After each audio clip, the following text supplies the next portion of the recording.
And welcome back to the show. आप देख रहे हैं प्रोग्राम आपकी बात यहाँ तक पहुँच चुकी है कि कब्र कुशाई का पूरा काम हो चुका। हमारे साथ मौजूद हैं doctor Hamid Ali, police surgeon हैं। इन्होंने अपनी मौजूदगी में वो तमाम टेस्ट करने के लिए सैंपल्स लिए हैं। इनसे पूछेंगे कि इन्होंने क्या क्या किया, क्या क्या देखा, ये तमाम चीज़ें क्यों होती हैं, फैसिलिटेशन कहाँ तक है, इससे फ़ायदा क्या होता है, रिजल्ट्स निकलते हैं या नहीं निकलते। डॉक्टर साहब थैंक यू वेरी मच, आपने जहमत की और हमें वक्त भी दिया। जी। आपने इस कब्र की कुशाई की, आपने उसको खोला, देखा, आपने क्या पाया? आपने 8 महीने पुरानी कब्र है ये 8 महीने पुरानी है। हमें तो ऑर्डर मिला था एक अपना सेशन जज साहब का, ठीक है, कि ये कब्र कुशाई की जाए, कि उनके लवाहिकीन को कुछ अपने वो थे कि इसको शायद जहर दे के मारा गया है या कोई चोट लगी है, कुछ है। जब हमने कब्र कुशाई की, मजिस्ट्रेट साहब हैं मकबूल मेमन साहब, उनकी मौजूदगी में, ठीक, क्योंकि 176 CRPC में मजिस्ट्रेट साहब की मौजूदगी में कब्र कुशाई हो सकती है, वरना नहीं हो सकती। सही। वो जब हमने कब्र कुशाई की, पहले तो हमने ये आइडेंटिफाई की बॉडी कि एक औरत है, मर्द है।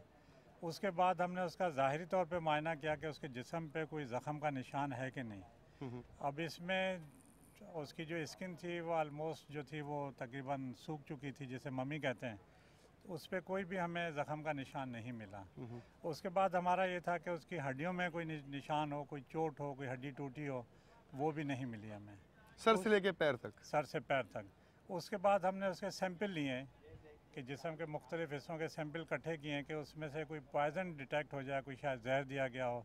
उसके लिए हमने सैंपल इकट्ठे किए, वो सील करके हम हवाले कर देंगे पुलिस को, और वो फिर केमिकल एग्जामिनर को भेजेंगे। किसी भी वजह से, फॉर एग्जांपल अगर हार्ट अटैक की वजह से मौत हुई है तो वो भी उसमें रिजल्ट्स आ जाते हैं? हार्ट अटैक का यह है कि जिस्म जब गल सड़ जाता है तो उसके बाद हम हार्ट अटैक के बारे में कुछ नहीं कह सकते हैं। अच्छा, अगर वो उसी एक पोस्टमार्टम किया जाए तो उसमें फाइंडिंग्स मिल जाती हैं कि हार्ट को हिस्टोपैथोलॉजी के लिए भेजा जाता है, उसमें पता पड़ जाता है कि इसको हार्ट अटैक हुआ कि नहीं हुआ। अंदाज़न कितनी पुरानी कब्र खोली जाए तो उसमें से रिजल्ट्स मिल सकते हैं? देखें, ये जो गलने सड़ने का अमल है या डिकम्पोजिशन का अमल है, ये after 36 hours of the death वो शुरू हो जाती है। डिकम्पोजिशन फूलना शुरू हो जाती है, गलने सड़ने का अमल शुरू हो जाता है। जब दफन किया जाता है वो और रैपिडली होना शुरू हो जाता है, जल्दी जल्दी। तो इसलिए उसको नहीं कह सकते दिल के दौरे के लिए कि ये हुआ था कि नहीं हुआ था। अगर वो उस वक्त फौरी तौर पे उसका दिल निकाल के महफूज कर लिया जाए और हिस्टोपैथोलॉजी के लिए भेजा जाए। साहब आप कुछ पूछना चाह रहे थे? जी, इसमें डॉक्टर साहब से ये पूछना, डॉक्टर साहब अगर कोई जहर दे के मारा जाता है किसी को, तो कितने दिन तक के हम हड्डियों के गूदे से किसी चीज़ से डिटेक्ट कर सकते हैं कि उसको जहर दिया गया है? जहर का ये है कि जहर जो उसके जिस्म के अज्जा हैं जो गल सड़ गए उनसे मिल जाता है। अगर गल सड़ने के बाद वो मट्टी में मिल गए, उस मट्टी से भी, जो कफन के नीचे मट्टी होती है उससे भी मिल जाता है। कफन क्यों गलने के बाद जो उसके आलाइश वगैरह जो उसके कफन पर लगते हैं उससे भी मिल जाता है, हड्डियों से भी मिल जाता है, बालों से भी मिल जाता है।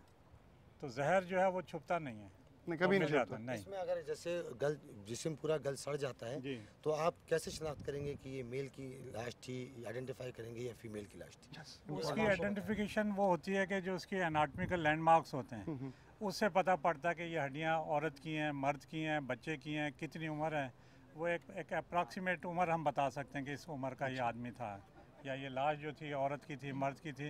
वो उसकी जो हड्डियों की लैंडमार्क्स हैं, जो हड्डियों से इनकी निशानियाँ होती हैं, क्योंकि फ़र्क होता है औरत की और मर्द की हड्डी। साहब कराची में अंदाज़न एक साल में कितनी कब्रों को खोला जाता है इस तरीके से?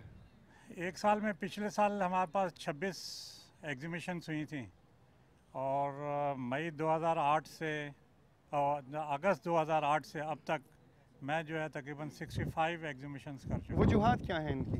वजूहात ये हैं कि जब लोगों को इंसाफ नहीं मिलता या शक शुबा, पर ज़्यादातर मैंने देखा अक्सर केसेस में ये होता है कि वो ज़रज़न ज़मीन का मामला होता है। अच्छा, और कई केस ऐसे हुए कि जिसमें पहले पोस्टमार्टम हुआ, बॉडी दफन कर दी गई, जब हमने उसको दोबारा एग्जीबिशन की और आइडेंटिफिकेशन के लिए था कि जी इसका DNA सैंपल लेके आइडेंटिफाई किया जाए कि ये कौन सा है, गली सड़ी लाश थी।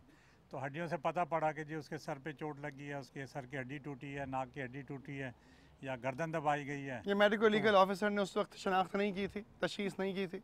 ये मेडिको लीगल में ये नहीं, केस इस तरह के केसेस जो होते हैं उस वक्त वो गली सड़ी लाश आई है, तो एक आम मेडिको लीगल ऑफिसर की जिम्मेदारियां क्या क्या हैं? क्या वो लोग सही से अपना काम अंजाम दे रहे हैं हमारे हॉस्पिटल्स में? तकरीबन कर रहे हैं, पर इंसान है वो गलतियां ज़रूर करते हैं। यानी अगर किसी की नाक टूटी हो तो नज़र नहीं आती? नहीं, नाक टूटने का जो है मसला, जहाँ तक मैं क्लियर कर दूं, वो नाक टूटने का ऐसे नहीं कह सकता जब तक कि उसका एक्सरे नहीं हो और उसकी रेडियोलॉजिस्ट रिपोर्ट नहीं दे कि इसकी हड्डी टूटी अक्सर है। लोग ये समझते हैं, हमारे ये तमाम नाजरीन जी। पाकिस्तान से लेके और अमेरिका तक जो इस वक्त वॉच कर रहे हैं जी, कि यहाँ पे पैसों का और रिश्वत का बड़ा अमल दखल है मेडिको लीगल डिपार्टमेंट के साथ। नहीं, अगर आप कहें कि मैं जो अपना एक्सपीरियंस, मेरा तकरीबन अब 30 साल का तजर्बा है, यहाँ पे कम है जितना कि बाकी माशरे में। आपने बॉडी देखी? जी एग्जैक्टली मैंने देखी थी। और यहाँ पे मतलब डिफरेंस ये होता है कि मतलब यहाँ पे जो है ना, हमें जो ब्लड सैंपल्स और उसके साथ कंटामिनेटेड मिलती है, लेकिन चूंकि वहाँ पे कॉलेजेस में बिल्कुल एग्जैक्ट हालत में हमें मिलती है, तो वहाँ पे जो है ना बिल्कुल हमें एग्जैक्ट हालत में मिलती है और हम लोग को स्टडीज़ में अच्छा मतलब मिल सकता है, हेल्प वगैरह। डॉक्टर हामिद अली के साथ आप लोग यहाँ पे मौजूद थे, आप लोगों ने कुछ सीखा? जी एग्जैक्टली हमने बहुत सीखा। मतलब इसमें यह है कि हम लोग बिल्कुल स्टार्ट पॉइंट से हम देखते हैं कि किस तरह एक्सहूमेशन का प्रोसेस किस तरह होता है और किस किस के अंडर होता है, कौन कौन ऑब्जर्वर्स होते हैं, और हम लोग को क्या मतलब क्या ख्याल रखना चाहिए कि हमें अपने आपको कैसे प्रोटेक्ट करना चाहिए। जैसे अगर कोई सॉइल का सैंपल है या किस साइड पे खड़ा होना चाहिए, कहाँ से किस तरह ये से तमाम आपको बिल्कुल। चीज़ें देखनी भालनी पड़ती हैं। यू आर राइट डॉक्टर साहब, थैंक यू वेरी मच। मैं बात करना चाहता हूँ इस वक्त यहाँ पे मौजूद पुलिस ऑफिसर, हमारे इस कंसर्न्ड पुलिस स्टेशन के SHO हैं, सब इंस्पेक्टर जनाब इलियास अली साहब। इलियास साहब, आपके पास ये इत्तला आई कि कब्र खुलेगी, उसकी जो लाश उसमें रखी है उसकी तशखीस की जाएगी, कितने अरसे में ये तमाम काम हो जाता है अगर खुदा ना करे कि किसी को ज़रूरत हो ये काम अंजाम देने की? ये बाकायदा FIR दाखिल होती है। FIR दाखिल हुई थी ये 8वें महीने में 2011 में। इफ्तिखार अहमद जो फोत हुए थे, मुतवफ़ी हैं, तो उनकी वाइफ की तरफ से कोर्ट में उन्होंने जाके ये 22A के तहत FIR दाखिल करवाई थी। उनके मुतवफ़ी के जो भाई हैं जफ़र वाले, उनके ख़िलाफ़ उस टाइम केस हो गया था A क्लास, कोई एविडेंस नहीं थी उनके ख़िलाफ़, तो A क्लास हमने निकाल दिया था। फिर बाद में ये लोग इन्होंने कोर्ट में गए जुडिशल मजिस्ट्रेट साहब की कि जी कब्र कुशाई के लिए, तो उन्होंने भी इनका पहले रिजेक्ट कर दिया था। फिर ये दोबारा ADJ 3rd में गए उधर जो है उन्होंने इनको फिर कब्र कुशाई के लिए जुडिशल मजिस्ट्रेट साहब को पाबंद किया। तकरीबन 1 महीने का 15 से 20 दिन में जो है ये प्रोसेस। आपने अपने करियर के अंदर अंदाज़न कितनी कब्रें इस तरीके से खुलते हुए देखी मैंने हैं? पहली दफ़ा देखी है। फर्स्ट टाइम देखी जी है। जी। क्या फीलिंग होती है इंसानी हवाले से? इस वक्त पूरा माशरा, हमारा पूरा Pakistan, so many people around the world ये देख रहे होंगे, उनके जहनों पे क्या असर पड़ता है इस बात से? जहन पे खैर अच्छा असर तो नहीं पड़ता। अब ये तो इंशाल्लाह जो होगा वो क्लियर हो जाएगा केस में क्या है। अगर है तो वाकई सज़ा उनको मिलनी चाहिए, अगर नहीं है तो फिर बहुत गलत काम है। इंसानियत से भरपूर माशरे के अंदर ऐसे वाक़यात होते हैं या नहीं होते? होते हैं, ऐसे तो होते हैं, अक्सर होते रहते हैं। अक्सर हो जाते हैं। जी जी। तो लोगों को फिर अदालतों का दरवाज़ा खटखटाने की ज़रूरत क्यों पड़ती है अगर हम इंसानियत से भरपूर एक माशरा हैं? आपके ख्याल में उनको एतमाद नहीं होता। एतमाद नहीं इसलिए कि होता? इसमें मेडिकल पहले भी हुआ हुआ है। जब ये फोत हुए थे तो 13/7 को उनके वो भी अब्बासी शहीद अस्पताल में एक्सपायर्ड हुए थे। अच्छा। उस टाइम मेडिकल आया हुआ है कि इतनी बड़ी मौत, अपनी मौत हुए थे, तो उनको एतमाद नहीं था कि ये शायद, इनको ये था कि इनको मारा गया है। इस वजह से इन्होंने जो है इस तरह का। यानी कि अगर तमाम डिपार्टमेंट्स का एतमाद आवाम पर बहाल हो जाए तो आपके ख्याल में इस तरह के मामलात होने बंद हो जाएंगे मैं या समझता कम हूँ हो शायद जाएंगे? बहुत कम तो हो जाएंगे, फ़र्क तो कम हो पड़ेगा, जाएंगे। फ़र्क तो पड़ेगा। Thank you very much, so nice of you Ilyas साहब। प्रोग्राम आपने देखा, यहाँ पे आपकी मुलाकात हुई लवाहिकीन से, यहाँ पे मुलाकात हुई आपकी डॉक्टर्स से, स्टूडेंट्स से, पुलिस से। बात जहाँ पर अपने ख़िताम को पहुँचती है वो यही है कि अगर हम किसी माशरे के अंदर इंसानियत को फ़रोग़ दें और एक दूसरे को बर्दाश्त करने की क़ुव्वत अपने अंदर पैदा करें तो यकीनन हमारा माशरा एक बेहतरीन माशरा करार पा सकता है। इसके लिए ज़रूरत यह है कि हम सब अपने आप को इंसान बनाएं, इंसानियत के ऊपर अमल पैरा हों।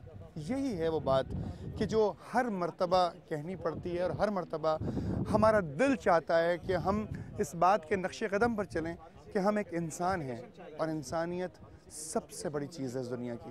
प्रोग्राम देखा आपने, अगर आप चाहते हैं की जाए आपकी कोई बात तो लिख भेजिए AKB@sama.tv पर, या फिर आप AKB स्ट्राइक कर सकते हैं, आपकी बात स्ट्राइक कर सकते हैं फेसबुक पे, और अगर आप चाहते हैं कि आपका कोई मसला हल तक पहुंच सके तो हमें ज़रूर इत्तला दीजिए। प्रोग्राम आपकी बात की टीम ज़रूर आप तक हाजिर होगी और इंशाअल्लाह कोशिश करेगी कि ब्रिज बनकर आपके मसाइल का हल तलाश किया जा सके। आपका बहुत शुक्रिया, मुझे इजाज़त दीजिए। अल्लाह हाफ़िज़।